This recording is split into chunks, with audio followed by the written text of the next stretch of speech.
Hello brew tubers. So you join me in the brew shed for another brew day. Going to be making a traditional English style ale today, although exactly what I'm not too sure. I've got two choices.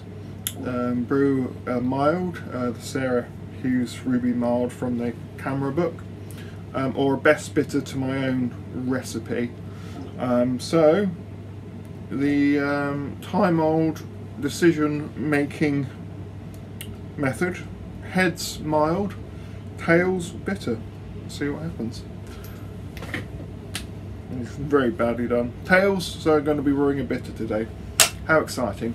So I'm going to be using some homegrown Fuggles and East Kent Goldings in the bitter, and if my memory serves, the recipe is pale malt Marisota, crystal malt, and probably a touch of torrefied wheat, but I can't remember exactly.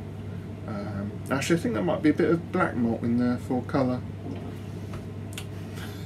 Yes, that's the only problem with deciding right now what to brew, is that I can't remember what the recipe is, but never mind.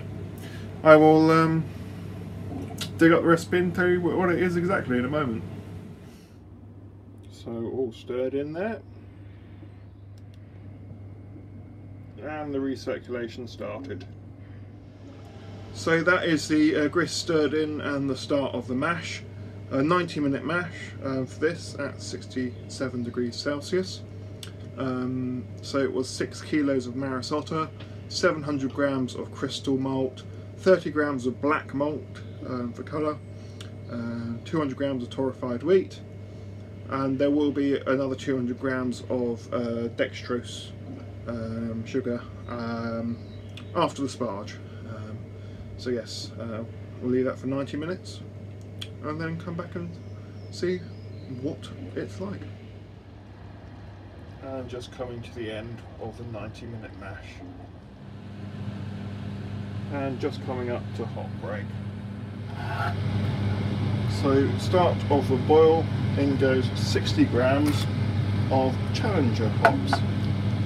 It was supposed to be 50 grams, but the alpha acids on this particular batch are quite low, well, moderately low, so 6.3% alpha acids instead of 7.5, hence why I've had to increase the hoppage from 50 grams to 60 grams. Last 10 minutes of the boil, in goes a proto-flock and 30 grams of homegrown Fuggles hops, last year's crop.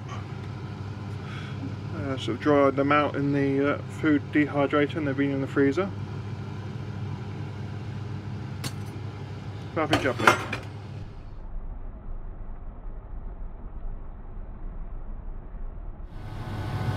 So last minute of the boil, just added some East Kent Goldings. So that is the end of brew day. A quick recap of the recipe. So it was 6 kilos of Marisota, 700 grams of crystal, 300 grams of dextrose, 200 grams of torrefied wheat, and 30 grams of black malt. And then the boil, 60-minute boil, so 60 minutes it was 60 grams of Challenger at 6.3% alpha acids. Then in the last 10 minutes it was Fuggles, 30 grams, and then at a minute to flame out, 15 grams of East Kent Goldings, and then I've cooled it and just chucked it on the SO4 yeast, which I used to ferment the Victorian XP beer. So first time I've dumped wort or whatever you want to call it onto a yeast slurry for a long time. So yeah, should be alright. I waited until the liquid was at a cool enough temperature, and yeah, see how it goes. And obviously I've kegged for the Victorian XP as well today. So yeah, busy. And that's about it really. Fairly smooth. Not much more to add really. Go have a cup of tea now, I think. that's well, I do have to tidy up still, so that'll be the first job. It's just going to be a rinse out job today, and then it'll be a thorough clean tomorrow, I reckon. That sounds a good compromise to me. So yes, there we go. Thank you very much for watching, and I shall see you again. Probably the next thing will be that grain to glass I keep going on about, because I can't obviously brew now for 2 weeks because the fermenters are full. Well, yeah, 2 weeks. 12 days actually is the next time I can brew. Once the Harlequin beer, which you can't really see, once that's finished I can obviously brew again. So yes, yeah, that's me pretty much done now for a while. So yeah, next video will be the red X Bar Rouge grain to glass I'm expecting. So I have been kegging that, and it's all kegged and it's been pressurised and force carbed and whatnot, so let's give that a week or so to condition, and then hopefully it'll be ready for the drinking. Really interested to see how that turns out. So, anyway, so like the ninny I am, I've completely forgotten to tell you how I did on the brew day in terms of gravity. Aiming for 1.044, and that is what I achieved. So yeah, 1.044 on the hydrometer, and that will make a 4.5% beer, which is about right for a best bitter, I think.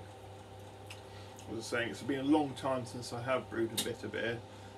The last best bitter I brewed wasn't entirely successful. It was more like a ruby ale and just wasn't particularly good. So yeah, hopefully this is a simpler recipe, a much more traditional grist. So fingers crossed it should be okay. Quite excited to see what the Fuggles is like in it as well, seeing it is the homegrown variety. So yes, all very exciting. Anyway, I'm leaving it there. Thank you very much for watching, and I shall see you again soon. Au revoir.